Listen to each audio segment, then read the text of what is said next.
Can everyone pick a number 1 through 10 for me? Now raise your hand if you're holding up an odd number. If you're raising your hand, then you just doubled your money. This is what gambling can do for you. Gambling is a way to make a lot of money. It's a way to have fun. You could spend money, but that spending money doesn't have to just go to the biz. That money spent could be used for having fun with your friends, doing activities with people, and a lot of connections can be made while gambling. This is our class and what they said about gambling. One thing that really stood out to me was this thing right here.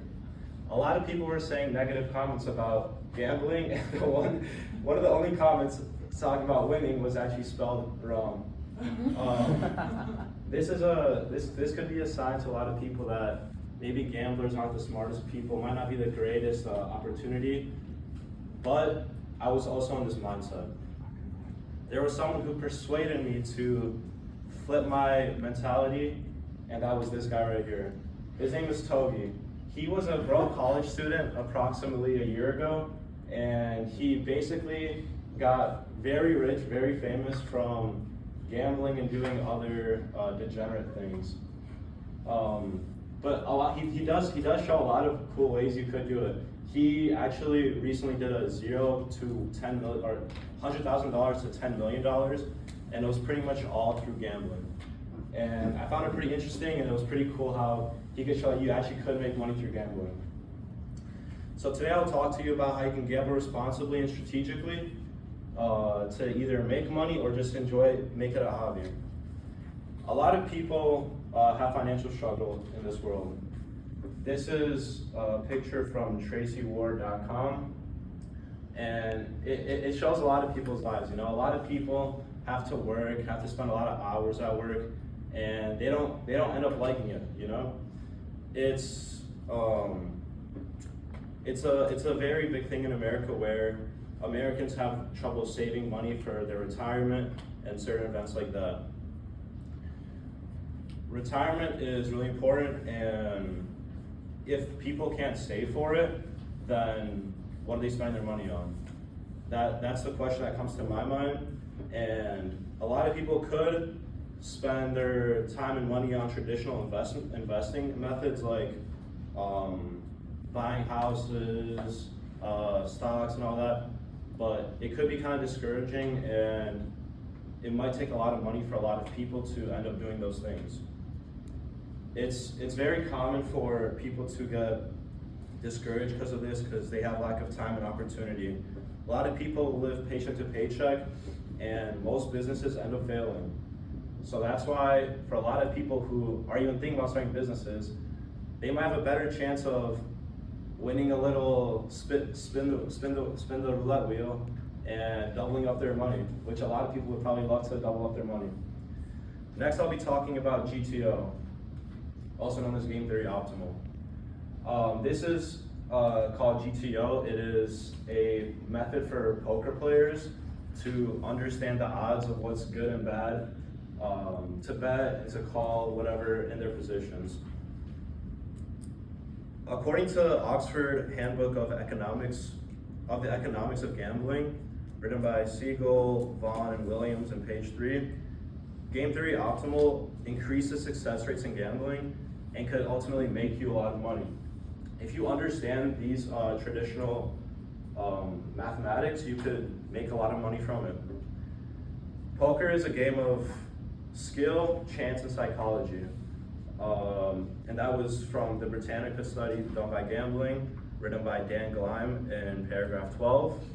And a lot of people think poker is just luck and there's not much skill to it, but there really is. This is an example of the top World Series of Poker bracelet winners. It's like the biggest tournament of the world. Every year they do it. And there's a reason why they're consistent winners and consistent placers every year. For example, like Phil Hellmuth, he's a very big poker player. He's been playing for a while, and he's made millions and hundreds of millions of dollars from poker itself. Poker and gambling in general is very mindset based. If you have a weak mindset, and if you don't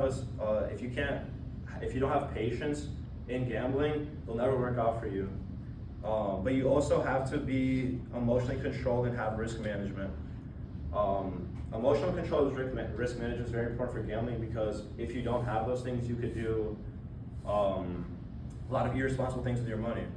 And this was written by Routledge International Handbook of Internet Gambling, written by Park, Williams, and Wood on page 15. But another mindset I think for gambling is people quit too soon. I think a lot of people, they lose a little bit of money and then they can make a lot more. And I feel like this graphic is very good for that. You see this from knowyourmeme.com, and a lot of people have seen this picture probably, but you see me, I'll say I'm at the top right now. You see I'm digging and digging and digging until I hit my diamonds, but there are a lot of gamblers who talk bad about gambling that are right here, who are right at the cusp of making a lot of money, but they give up too soon. So now I'll move on to the plan of action. So now you're asking me, Arthur, how do I start gambling? What's the best way to do it? So I personally think that you should set clear goals and start off small to gain experience, and also find interest. I feel like a lot of people, if you do gamble and you do end up losing money, you should try to find something you like about it. A lot of people, when they gamble, they do things that they like sports or slots, whatever excites them. Actually, 61% of our class says that they believe that gambling can be done safely and responsibly. So I feel like if you guys understand these things, then you can therefore go and try it yourself.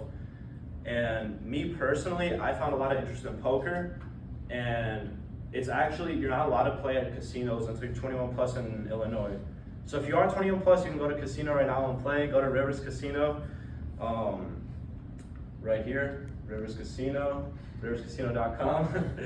But if you're not, there are other outlets to play poker, for example. I personally play at these charitable events where a small portion of people's winnings go to charity, but majority of it goes to you. And these are a few examples of when I've won some money playing poker.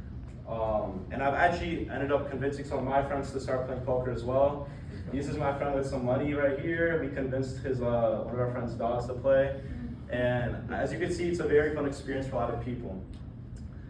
So in conclusion, I hope you guys understand some of the bad and good things about poker. And I hope you guys could all give it a chance, because I truly believe that gambling could be done very fun and could actually make you a lot of money if done correctly and responsibly. And you know what? If you got the odd correct, I think today's your day. I think today's your day to go gamble and potentially win some money. Thank you.